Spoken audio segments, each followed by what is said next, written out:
അടിത്തറയുണ്ട്. അവിടെ അടിത്തറയുണ്ട് എന്ന് പറയുന്നതിന് കാരണം സനീഷ് പറഞ്ഞതുപോലെ തന്നെ ML അവിടെ വലിയ ശക്തി തന്നെയാണ്, ഇപ്പോഴും വലിയ ശക്തി തന്നെയാണ്. അവിടെ ഇപ്പോൾ നമ്മൾ ഈ പറഞ്ഞതിൻ്റെ കൂട്ടത്തിൽ മറന്നുപോയ അല്ലെങ്കിൽ മലയാളികൾക്ക് പരിചയമല്ലാത്തൊരു പാർട്ടിയുണ്ട്. അത് VIP പാർട്ടിയാണ്, വികാസീൽ ഇൻസാൻ പാർട്ടിയാണ്.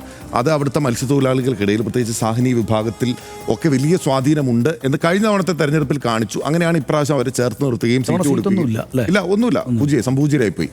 CPIയേക്കാൾ വലിയ തിരിച്ചടി ഉണ്ടായിട്ടുള്ളത്, അല്ലെങ്കിൽ സംഭൂജ്യരായ അർത്ഥത്തിൽ തിരിച്ചടി ഉണ്ടായിട്ടുള്ളത് അദ്ദേഹത്തിൻ്റെ പാർട്ടിക്കാണ്. ഒന്നും കിട്ടിയില്ല, അദ്ദേഹം പോലും പരാജയപ്പെടുന്ന അവസ്ഥ ഉണ്ടായി എന്നുള്ളിടത്താണ് നമ്മളിത് കൂട്ടി വായിക്കേണ്ടത്. അപ്പോൾ ഇടതുപക്ഷ പാർട്ടികളെ സംബന്ധിച്ച് അവിടെ വലിയ സ്വാധീന ശക്തി ഇപ്പോഴും ഉണ്ട്. അവരുടെ പോക്കറ്റുകളുണ്ട്, ഓരോ പോക്കറ്റുകൾ സൃഷ്ടിച്ചിട്ടുണ്ട്.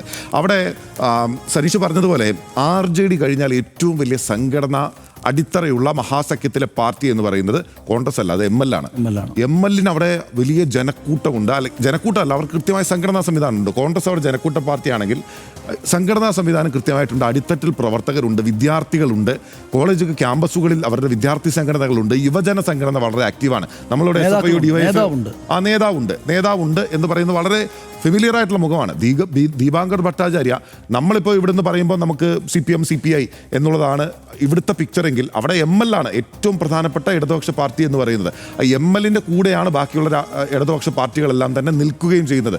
മാത്രമല്ല ഇവരിപ്പോൾ ഇത്രയും വലിയ വേവിനിടയിലും പിടിച്ചു നിന്നു എന്നുള്ളത് തന്നെ അവരുടെ അടിസ്ഥാന വോട്ടുകൾ നഷ്ടപ്പെട്ടിട്ടില്ല എന്നുള്ളതാണ്. മാത്രമല്ല ഈ പറഞ്ഞതുപോലെ തന്നെ ക്ലാസ് പൊളിറ്റിക്സ് ആണല്ലോ. ഈ BJPയെ സംബന്ധിച്ച് ഞാൻ കരുതുന്നത് ബീഹാറിൽ ഇന്ത്യയിൽ തന്നെ അവർക്ക് ഹിന്ദുത്വ നേരിട്ട് പറയാൻ പറ്റാത്ത ഒരേ ഒരു സംസ്ഥാനം ഒരുപക്ഷെ ബീഹാറായിരിക്കും.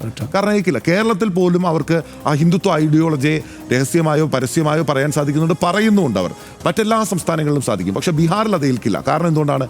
ജാതി വളരെ ശക്തമാണ് അവിടെ. ഹിന്ദു എന്ന് പറയുന്ന ഒരു ഒറ്റ ചരടിൽ കെട്ടി ഏകീകരിക്കാൻ പറ്റുന്നതല്ല. ബംഗാളിൽ പോലും അവർക്കത് സാധിക്കും, അവർ ഒരു പരിധിവരെ അതിൽ വിജയിച്ചിട്ടുണ്ട്. പക്ഷേ ബീഹാറിൽ അത് സാധിക്കില്ല. അവിടെയാണ് BJP പരാജയപ്പെടുന്നത്. പക്ഷേ അതിനെ മറികടക്കാനുള്ള മെക്കാനിസം BJP അവിടെ കണ്ടുപിടിച്ചു. അതുകൊണ്ടാണ് BJPക്ക് ഇതുവരെ അവിടെ ഒരു മുഖ്യമന്ത്രി ഉണ്ടാവാത്തത്. ഏറ്റവും വലിയ ഒറ്റകക്ഷിയായി വന്ന കഴിഞ്ഞ തവണ പോലും നിതീഷ് കുമാറിന് മുഖ്യമന്ത്രി സ്ഥാനം കൊടുക്കുന്നത് അദ്ദേഹം മറുകണ്ഠം ചാടുന്നുള്ള പേടിയുണ്ടാകും. അതിനപ്പുറത്തേക്ക് ഈ പറയുന്ന അവരുടെ അജണ്ട നേരിട്ട് നടപ്പാക്കാൻ പറ്റാത്ത ഒരേ ഒരു സംസ്ഥാനമാണ് ബീഹാർ.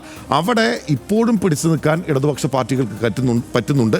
പ്രത്യേകിച്ച് മാർജിനലൈസ്ഡ് ആയിട്ടുള്ള വിഭാഗങ്ങളെ ചേർത്ത് പിടിക്കാൻ സാധിക്കുന്നുണ്ട്.